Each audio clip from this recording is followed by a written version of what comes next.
Waalaikumsalam. Bertemu dengan Mbak Nurmala. Iya, benar. Perkenalkan, saya perawat Safina. Hari ini saya bertugas di sini ya Mbak. Saya akan mengajarkan tentang pernafasan dalam dan batuk efektif. Tujuannya untuk mengeluarkan dahak yang ada di tenggorokan Mbak supaya Mbak lebih nyaman ya Mbak.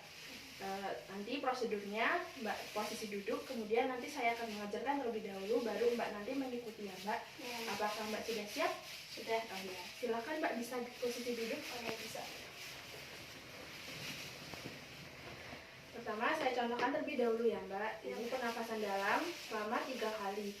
Ditahan sebentar, pernapasan dalam ditahan, kemudian baru dikeluarkan melalui mulut.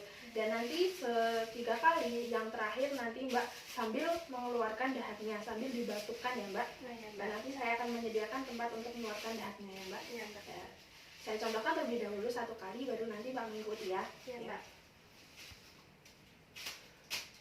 Seperti itu ya Mbak. Nanti yang terakhir 3 kali, yang terakhir baru dikeluarkan dahaknya. Ya, Mbak.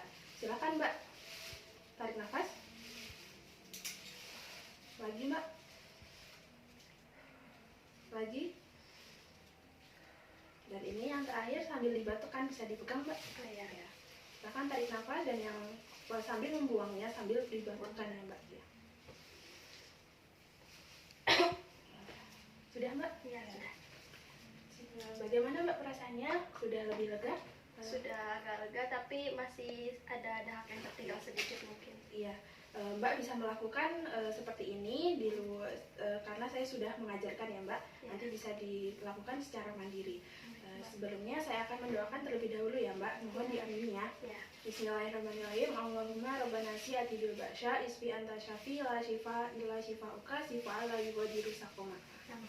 1 jam kemudian saya akan kembali untuk mengecek tanda-tanda vital Mbak ya. Terima kasih Mbak. Sama. Assalamualaikum. Waalaikumsalam.